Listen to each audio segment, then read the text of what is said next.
Pues Omar, muchísimas gracias por acompañarnos como cada lunes y además con un tema tan interesante. Así es, Alejandro, como siempre, encantado. Pues cuéntanos, Omar, ¿cuáles son las características que hacen que una empresa sea considerada una pyme?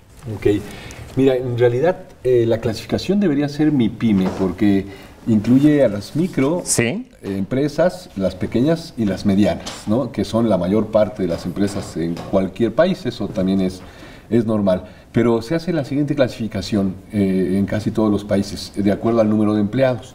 Cuando tienen de 1 a 10, se habla de microempresas. Bien. De 10 a 30 o de 50, dependiendo del giro de la empresa, son pequeñas. De 30 o 50 a 100 es mediana y a 250 y de 250 en adelante ya son grandes empresas, ¿no? ¿Y qué tan complicada es la competencia para las MIPYMES frente a las grandes empresas? Es enorme, de verdad hacen muchos empresarios grandes proezas por mantenerse vivos y para que tengas una idea de la enorme competencia que enfrentan, más o menos grandes empresas existen solamente el 0.2% en nuestro país, o sea, estas que tienen esa dimensión mayor solamente son el 0.2%, ni siquiera el 1% en términos numéricos, pero aportan más o menos el 73% del Producto Interno Bruto, entonces es una gran cantidad de riqueza. Más o menos contratan a la cuarta parte de los trabajadores del país y más o menos les pagan en remuneraciones, eso es importante, pues la mitad más o menos de lo que se paga en total por el país. Entonces, estas microempresas que son las que representan el mayor número, es más o menos el 95% del total de las más o menos 4.4 millones de empresas que tenemos registradas, también contadas según el INEGI, pues son muy pequeñas, con menos de 10 personas, que bueno, tienen aproximadamente un par de años en promedio de vida. Pocas son las que superan ese tiempo, esos 2 años, y que pasan pues al nivel de medianas y eventualmente a grandes, ¿no? Pero es muy grande la competencia, entonces bueno, hay una enorme movilidad también en ese sector. Ahora, ¿hay algún beneficio de ser una MIPYME? Sí, por supuesto. Son muy flexibles, debo decir que hay una movilidad importante, les permite ajustarse rápidamente a los cambios, adoptar tecnologías muy rápidas, a diferencia de las grandes empresas que enfrentan una burocracia importante y se vuelven muchas de ellas elefantes que se mueven muy lentamente, ¿no? Entonces, las microempresas sí son, digamos, normalmente comercios, son restaurantes, son talleres muy modestos, ¿no? Las pequeñas que tienen, como indicábamos hace un momento, de 10 a 30 empleados, son talleres un poco más grandes, tal vez alguna de manufactura, de costura, etcétera, pero las medianas son las que tienen un mayor poder, ¿no?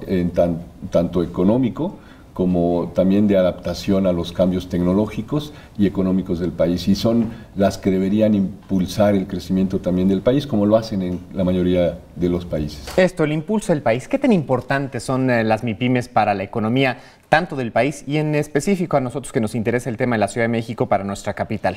Así es, déjame decirte que ahí es a donde nosotros percibimos qué tan emprendedor o emprendedora es una sociedad, ¿no? Y el emprendimiento es lo que le permite a la sociedad generar no solo nuevos empleos, sino más inversión, que le permite también a la economía una mayor cantidad de bienes y servicios producidos, una mayor cantidad de bienes y servicios demandados, y que esta, por supuesto, economía crezca. Entonces, el que cada vez más personas se animen a poner un negocio, que cada vez más personas impulsen nuevos negocios y sobre todo creativos, como los que se presentaron recientemente en la feria del Distrito Federal, de este tipo de negocios, es muy importante. Los negocios ahora más rentables y que han estado cotizando en bolsas y representando miles de millones de dólares a nivel mundial, como los de Internet, pues son ejemplos de cómo la creatividad puede impulsar negocios que comienzan muy pequeños a ser grandes proyectos globales, ¿no? Entonces, muy importante que la gente se dé cuenta de la importancia de crear un negocio y si esto es de base tecnológica, mucho mejor para nuestro país. Omar, se nos acaba el tiempo, pero no quisiera desaprovechar la oportunidad para preguntarte cómo apoyar a las MIPYMES, tanto a nivel gubernamental, con políticas públicas, pero también nosotros como sociedad, ¿cómo podemos apoyarlas? Pues mira, yo creo que tratando de hacer un consumo más diverso, no concentrarnos en las marcas que ya conocemos, atrevernos un poco a comprar las nuevas, a probarlas.